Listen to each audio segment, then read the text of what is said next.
Ravi colours இன்றைய trending பெண்களுக்கான exclusive கலெக்ஷனுடன் kurtis, palazzo pant, Patiala pant, துப்பட்டாக்கள், ஷேப்வேர்கள், நைட்டிகள், பிராண்டட் உள்ளாடைகளும் கிடைக்கும். ரவி கலர்ஸ், நேரு வீதி, ராஜா தியேட்டர் சிக்னல் அருகில், புதுச்சேரி. வணக்கம். முக்கிய செய்திகள். முதலமைச்சர் ரங்கசாமியை சந்திக்க உள்ள பாரதிய ஜனதா கட்சி செயல் தலைவர் நிதின் நபீன். அரசியல் வட்டாரத்தில் பரபரப்பு. நெகிழி பயன்பாட்டை தடுக்க பேருந்து நிலையத்தில் வைக்கப்பட்டுள்ள துணிப்பை வழங்கும் தானியங்கி இயந்திரம். பொதுமக்கள் வரவேற்பு. எதிர்பாராத விபத்தில் உயிரிழந்த குழந்தைக்கு 10 லட்சம் ரூபாய் இழப்பீட்டுத் தொகை பெற்றோர்களிடம் வழங்கினார் முதலமைச்சர் ரங்கசாமி. புதுச்சேரி காவல் நிலையங்களில் நடைபெற்ற மக்கள் குறை தீர்ப்பு கூட்டம். அதிகாரிகள் பங்கேற்று பொதுமக்களை நேரடியாக சந்தித்தனர். இனி விரிவான செய்திகள். அரசுமுறை பயணமாக புதுச்சேரிக்கு வருகை தரும் பாரதிய ஜனதா கட்சியின் செயல் தலைவர் நிதின் நபீன் முதலமைச்சர் ரங்கசாமியுடன் கூட்டணி குறித்து பேச்சுவார்த்தை நடத்தப்பட உள்ளதாக எழுந்துள்ள தகவல் அரசியல் வட்டாரத்தில் பரபரப்பை ஏற்படுத்தியுள்ளது. பாரதிய ஜனதா கட்சியின் புதிய தேசிய செயல் தலைவராக நிதின் நபீன் தேர்வு செய்யப்பட்டுள்ள நிலையில் அவர் 2 நாள் சுற்றுலா பயணமாக புதுச்சேரிக்கு வந்துள்ளார். சென்னையிலிருந்து புதுச்சேரிக்கு வந்துள்ள அவருக்கு கோரிமேடு எல்லையில் புதுச்சேரி மாநில பாரதிய ஜனதா கட்சி சார்பில் சிறப்பான வரவேற்பு அளிக்கப்பட்டது. தொடர்ந்து அவர் பாரதியார், அம்பேத்கர் உள்ளிட்ட தலைவர்களின் சிலைகளுக்கு மாலை அணிவித்தார். தொடர்ந்து கட்சி நிகழ்ச்சிகளில் பங்கேற்றார். இதனைத் தொடர்ந்து புதுச்சேரியில் தங்கவுள்ள அவர் டிசம்பர் 21ஆம் தேதி துணைநிலை ஆளுநர் கைலாசநாதன், முதலமைச்சர் ரங்கசாமி ஆகியோரை சந்தித்து பேச உள்ளதாக தெரிகிறது. புதுச்சேரியில் என்ஆர் காங்கிரஸ் பாரதிய ஜனதா கூட்டணி ஆட்சி நடந்து வரும் நிலையில் எதிர்வரும் 2026ஆம் ஆண்டு சட்டமன்ற தேர்தலில் பாரதிய ஜனதாவுடன் கூட்டணி தொடருமா என முதலமைச்சர் ரங்கசாமி இதுவரை உறுதி செய்யவில்லை. இந்நிலையில் கடந்த சில தினங்களுக்கு முன்பு மேலிட பார்வையாளர் நிர்மல்குமார் சுரானா முதலமைச்சரை அவரது இல்லத்தில் நேரில் சந்தித்து கூட்டணி உறுதி செய்வது குறித்து பேசினார். அப்போது முதலமைச்சர் ரங்கசாமி தனது அதிருப்தியை வெளிப்படுத்தி தேர்தல் நெருக்கத்தில் கூட்டணியை முடிவு செய்யலாம் என்று தெரிவித்துவிட்டார். இந்நிலையில் பாரதிய ஜனதா கட்சியின் தேசிய செயல் தலைவர் நிதின் நபீன் முதலமைச்சர் ரங்கசாமியுடனான சந்திப்பு முக்கியத்துவம் வாய்ந்ததாக கருதப்படுகிறது. இந்த சந்திப்பின் போது என்ஆர் காங்கிரஸ் பாரதிய ஜனதா கூட்டணி தொடர்வது குறித்து அவர்கள் பேச்சுவார்த்தை நடத்தலாம் என்றும் தெரிகிறது. இந்நிலையில் டிசம்பர் 20ஆம் தேதி பிற்பகல் மத்திய மந்திரி மன்சுக் மாண்டவியா புதுச்சேரிக்கு வருகை தந்துள்ளார். தனியார் உணவகத்தில் தங்கியுள்ள அவரை பாரதிய ஜனதா கட்சி மாநில தலைவர் வி. பி. ராமலிங்கம், சபாநாயகர் செல்வம், அமைச்சர் நமச்சிவாயம் மற்றும் பாரதிய ஜனதா கட்சி சட்டமன்ற உறுப்பினர்கள், முக்கிய நிர்வாகிகள் அவரை சந்தித்து சால்வை அணிவித்து வரவேற்றுள்ளனர். இந்நிலையில் பாரதிய ஜனதா கட்சி என்ஆர் காங்கிரஸ் கூட்டணி குறித்து கட்சியின் செயல் தலைவரும் மத்திய அமைச்சரும் முதலமைச்சரை நேரில் சந்தித்து பேச உள்ளது அரசியல் வட்டாரத்தில் பெரும் பரபரப்பை ஏற்படுத்தியுள்ளது.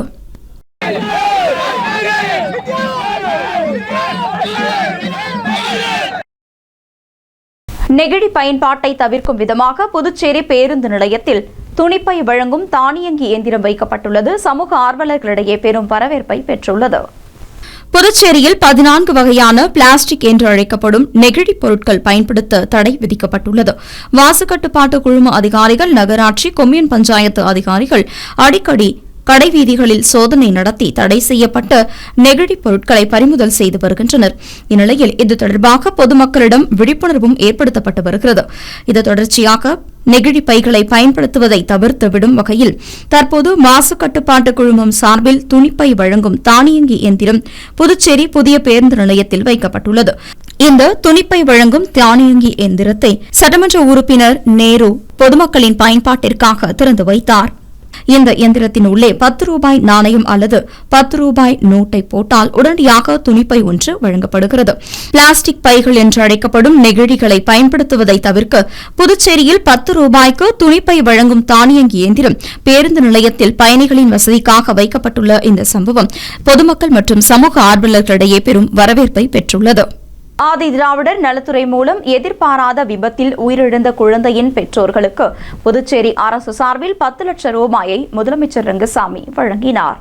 புதுச்சேரி நெட்டப்பாக்கம் தொகுதி ஏரிப்பாக்கம் புதுக்காலனியை சேர்ந்த தம்பதியினர் அன்பு, நதியா. இவர்களின் பச்சிளங்குழந்தை அண்மையில் எதிர்பாராத விதத்தில் இறந்தது. இதனைத் தொடர்ந்து ஆதி திராவிடர் நல மற்றும் பழங்குடியினர் நலத்துறையின் மூலம் செயல்படுத்தப்படும் எதிர்பாராத விபத்தில் இறப்பவரின் குடும்பத்தினருக்கு இழப்பீடு வழங்கும் திட்டத்தின் கீழ் குழந்தையின் தாய் நதியாவிடம் 10 லட்சம் ரூபாய்க்கான காசோலையை முதலமைச்சர் ரங்கசாமி சட்டப்பேரவை வளாகத்தில் உள்ள தனது அலுவலகத்தில் வழங்கினார். இந்நிகழ்ச்சியின் போது சட்டப்பேரவை துணை சபாநாயகர் ராஜவேலு உள்ளிட்ட பலர் உடனிருந்தனர். புதுச்சேரியில் உள்ள பல்வேறு காவல் நிலையங்களில் நடைபெற்ற மக்கள் குறைதீர்ப்பு கூட்டத்தில் பொதுமக்கள் கலந்து கொண்டு பயன்பெற்றனர். புதுச்சேரி காவல்துறை தலைவரின் அறிவுறுத்தலின்படி பல்வேறு காவல் நிலையங்களில் மக்கள் குறைதீர்ப்பு நாள் ஒவ்வொரு சனிக்கிழமையும் நடத்தப்படுகிறது. அந்த வகையில் பொதுமக்களின் குறைகளை நிவர்த்தி செய்வதற்கும் புகார்களுக்கு உடனடி தீர்வு காண்பதற்கும் காவல்துறை மூத்த அதிகாரிகள் தீவிரமாக செயல்பட்டு வருகின்றனர். இந்நிலையில் உருளையன்பேட்டை காவல் நிலையத்தில் நடைபெற்ற மக்கள் குறைதீர்ப்பு கூட்டத்தில் காவல்துறை துணைத் தலைவர் சத்யசுந்தரம், காவல்துறை கண்காணிப்பாளர் ஸ்ருதி யாரகரெட்டி, வடக்கு பகுதி காவல் ஆய்வாளர்கள் மற்றும் துணை காவல் ஆய்வாளர்களுடன் பொதுமக்களின் புகார்களை பெற்று நடவடிக்கை எடுத்தனர். லாஸ்பேட்டை காவல் நிலையத்தில் முதுநிலை காவல்துறை கண்காணிப்பாளர் கலைவாணன், வடக்கு பகுதி காவல் ஆய்வாளர்கள் மற்றும் துணை காவல் ஆய்வாளர்களுடன் பொதுமக்களின் புகார்களை பெற்று நடவடிக்கை எடுத்தார். மேலும் முதலியார்பேட்டை காவல் நிலையத்தில் காவல்துறை கண்காணிப்பாளர் ஜிந்தா கோந்தண்டராமன் மற்றும் நெட்டப்பாக்கம் காவல் நிலையத்தில் காவல்துறை கண்காணிப்பாளர் சுப்பிரமணியன் ஆகியோரும் தங்கள் பகுதி காவல் ஆய்வாளர்கள் மற்றும் துணை காவல் ஆய்வாளர்களுடன் பொதுமக்களின் புகார்களை பெற்று நடவடிக்கை எடுத்தனர். புதுச்சேரி போக்குவரத்து காவல் நிலையங்களில் காவல்துறை கண்காணிப்பாளர் பக்தவச்சலம் போக்குவரத்து காவல் ஆய்வாளர்களுடன் போக்குவரத்து சம்பந்தமான குறைகளை பொதுமக்களிடம் கேட்டு நடவடிக்கை எடுத்தார். புதுச்சேரியின் பல்வேறு காவல் நிலையங்களில் நடைபெற்ற பொதுமக்கள் குறைதீர்ப்பு கூட்டத்தில் மூத்த அதிகாரிகள் நேரில் கலந்து கொண்டு 47 புகார்களை பொதுமக்களிடம் கேட்டறிந்து அதில் 43 புகார்களுக்கு உடனடியாக நடவடிக்கை எடுத்தனர். டிசம்பர் 20ஆம் தேதி நடைபெற்ற குறைதீர்ப்பு கூட்டத்தில் மொத்தமாக 176 பொதுமக்கள் கலந்து கொண்டனர் என்பது குறிப்பிடத்தக்கது. இதேபோல் காரைக்கால், ஏனாம் ஆகிய பகுதிகளிலும் மக்கள் குறைதீர்ப்பு கூட்டம் நடைபெற்றது. வரும் காலங்களில் ஒவ்வொரு சனிக்கிழமையும் காலை 11 மணி முதல் பிற்பகல் 1 மணி வரை தொடர்ந்து இந்த மக்கள் கூட்டம் நடைபெறும் என்றும் இதனை பொதுமக்கள் பயன்பெற்றுக் கொள்ள வேண்டும் என்றும் காவல்துறை சார்பில் தெரிவிக்கப்பட்டுள்ளது. மாணவர்கள் தங்களின் குறைகளை அதிகாரிகளிடம் நேரடியாக கூற நேரம் ஒதுக்கீடு செய்யப்பட்டுள்ளதாக ஆதிதிராவிடர் நலத்துறை சார்பில் அறிவிக்கப்பட்டுள்ளது. புதுச்சேரி ஆதிதிராவிடர் நலத்துறை இயக்குநர் அர்ஜுன் ராமகிருஷ்ணன் வெளியிட்டுள்ள செய்திக்குறிப்பில், ஆதிதிராவிடர் நலத்துறையின் மூலம் மாணவர்கள் கல்வி கட்டணம், உதவித்தொகை வழங்குவதில் தொடர்ந்து ஏற்படும் தாமதம், குறைகளை தீர்க்க பொதுமக்கள் குறை கேட்க நேரம் ஒதுக்கப்படுகிறது.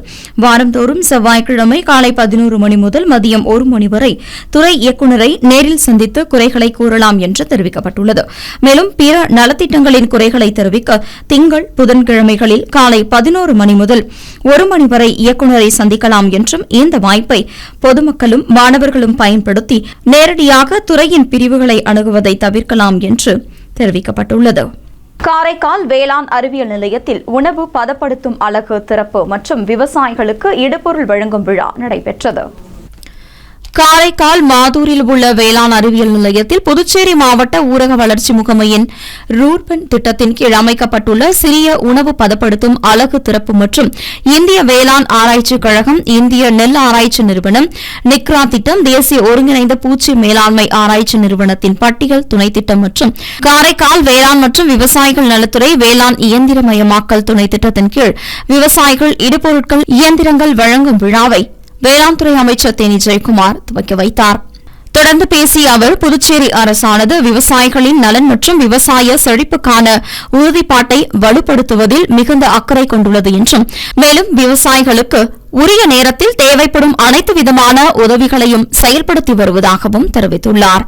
மேலும் பண்ணை, மகளிர் மற்றும் சுய உதவிக்குழு உறுப்பினர்கள் வேளாண் மற்றும் அதனை சார்ந்த மதிப்பு கூட்டல் பயிற்சிகள் மூலம் தொழில் முனைவோர்களாக உருவாக்கி தங்கள் வாழ்வாதாரத்தை மேம்படுத்த வேண்டும் என்றும் தெரிவித்துள்ளார். விவசாயம் நாட்டின் முதுகெலும்பு என்றும், எனவே விவசாய பெருமக்கள் விவசாயத்தை கைவிடாமல் தொடர்ந்து செய்ய வேண்டும் என்றும் தெரிவித்துள்ளார். இந்நிகழ்ச்சியில் காரைக்கால் மாவட்ட ஆட்சியர் மற்றும் வேளாண் அறிவியல் நிலையத்தின் தலைவர் ரவி பிரகாஷ், தேசிய ஒருங்கிணைந்த பூச்சி மேலாண்மை ஆராய்ச்சி நிறுவனத்தின் இயக்குநர் தங்கவேல், பண்டித ஜவஹர்லால் நேரு வேளாண் கல்லூரியின் முதன்மையர் முனைவர் சங்கர், காரைக்கால் கூடுதல் வேளாண் இயக்குநர் கணேசன் உள்ளிட்ட பலர் கலந்து கொண்டனர். இந்நிகழ்ச்சியில் விவசாயிகளுக்கு பேட்டரி மூலம் இயங்கும் தெளிப்பான், தார்பாய், மண்வெட்டி, கதிர் அரிவாள், டிராக்டர், கிராமப்புற இளைஞர்களுக்கு பலவகை மரம் ஏறும் கருவி, மகளிர் சுய உதவிக்குழு உறுப்பினர்களுக்கு பாத்திரங்கள் மற்றும் உபகரணங்கள் வழங்கப்பட்டது. மேலும் வேளாண் அறிவியல் நிலையத்தின் உழவர் செய்தி மடல் வெளியிடப்பட்டது. முன்னதாக வேளாண் அறிவியல் நிலைய முதல்வர் மற்றும் திட்ட ஒருங்கிணைப்பாளர் முனைவர் ராமநாதன் வரவேற்புரையாற்றினார். நிலைய வேளாண் விரிவாக்க தொழில்நுட்ப வல்லுநர் முனைவர் செந்தில் நன்றி உரை வழங்க, இந்நிகழ்ச்சியில் காரைக்கால் மாவட்டத்தில் உள்ள விவசாயிகள், பண்ணை, மகளிர், கிராமப்புற இளைஞர்கள் மற்றும் சுய சுய உதவிக்குழு உறுப்பினர்கள் சுமார் 200க்கும் மேற்பட்டோர் கலந்து கொண்டு பயனடைந்தனர். பிரம்மஞான சங்கத்தின் 150வது ஆண்டு விழா சொசியஸ்தே புரோகிரஸ்தே அரசு உதவி பெறும் பள்ளியில் நடைபெற்றது. உலக சகோதரத்துவத்தை நோக்கமாக கொண்டு உருவாக்கப்பட்டதே பிரம்மஞான சபை. இந்த சபையின் 150வது ஆண்டு விழா புதுச்சேரி நேய சேவை அமைப்பின் சார்பில் அரசு உதவி பெறும் பள்ளியான சொசியஸ்தே புரோகிரஸ்தே பள்ளியில் நடைபெற்றது. இதில் சபையின் தலைவர் வேலாயுதன் தலைமையில் நடைபெற்ற விழாவில் பிரம்மஞானம் புதுவையில் தொடக்கம் முதல் இன்று வரை மற்றும் அனைத்திற்கும் அப்பாற்பட்டவன் இறைவன் ஆகிய தலைப்புகளில் சிறப்பு கருத்தரங்கம் நடைபெற்றது. இந்நிகழ்ச்சியில் பள்ளியின் தலைமை ஆசிரியர் திருமலைவாசன் சிறப்பு விருந்தினராக கலந்து கொண்டார். விழாவில் சுவாமிநாதனுக்கு வாழ்நாள் சாதனையாளர் விருது வழங்கி கௌரவிக்கப்பட்டது. சங்கத்தின் துணைத் தலைவர் கஸ்தூரி, செயலாளர் ஞானாம்பிகை உள்ளிட்ட நிர்வாகிகள் பலரும் விழாவில் கலந்து கொண்டனர். புதுச்சேரியில் 7 அடி உயரத்தில் உருவாக்கப்பட்டுள்ள கிறிஸ்துமஸ் தாத்தா சாக்லேட் சிலை சுற்றுலா பயணிகளை வெகுவாக கவர்ந்துள்ளது. புதுச்சேரி மிஷன் வீதி கந்தப்ப முதலியார் வீதி சந்திப்பில் ஒரு தனியார் சாக்லேட் ஷோரூம் உள்ளது. இந்த ஷோரூமில் கடந்த 2010ஆம் ஆண்டு முதல் புகழ்பெற்ற தலைவர்களை சிந்தனைகளை மக்களிடம் கொண்டு செல்லும் வகையில் அவர்களது உருவத்தை சாக்லேட் சிலையாக வடிவமைத்து காட்சிப்படுத்தப்பட்டு வருகிறது. இந்நிலையில் மறைந்த முன்னாள் குடியரசுத் தலைவர் அப்துல் கலாம், நடிகர் ரஜினிகாந்த், சச்சின் டெண்டுல்கர், இந்திய விமானப்படை பைலட் அபிநந்தன், பாடகர் SP பாலசுப்ரமணியம் ஆகியோரின் உருவங்களை சாக்லேட்டினால் வடிவமைத்து காட்சிக்கு வைத்து அனைவரையும் கவர்ந்தனர். அந்த வரிசையில் தற்போது கிறிஸ்துமஸ் விழாவையொட்டி 658 கிலோ சாக்லேட்டில் 7 அடி உயரம் 2 அங்குலத்தில் பிரம்மாண்டமான கிறிஸ்துமஸ் தாத்தா சிலையை உருவாக்கி காட்சிக்கு வைக்கப்பட்டுள்ளது. இந்த பெரிய சிலையை 92 மணி நேரத்தில் கடை ஊழியர்கள் உருவாக்கியுள்ளனர். புதுச்சேரிக்கு வரும் சுற்றுலா பயணிகள் இந்த கிறிஸ்துமஸ் தாத்தா சாக்லேட் சிலையுடன் செல்ஃபி எடுத்து மகிழ்ந்து செல்கின்றனர். இனி வருவது புதுவையில் இன்றைய தங்கம் மற்றும் வெள்ளி விலை நிலவரம். இன்றைய தங்கம் வெள்ளி விலை விவரம். புதுவையில் இன்றைய தங்கம் வெள்ளி விலை விவரம் வழங்குபவர்கள் முத்து கோல்ட் ஹவுஸ், பாண்டிச்சேரி. தங்கம் 1 கிராம் 12,300 ரூபாய். இன்றைய தங்கம் வெள்ளி விலை விவரம். வெள்ளி 10 கிராம் 2,230 ரூபாய். இத்துடன் AMN செய்திகள் நிறைவடைந்தன. வணக்கம். புதுச்சேரி உங்கள் AMN டிவி செய்திகளை யூடியூபில் உடனுக்குடன் காண AMN டிவி பாண்டிச்சேரி சேனலை சப்ஸ்கிரைப் செய்யுங்கள். பெல் பட்டனை மறக்காமல் கிளிக் செய்யுங்கள்.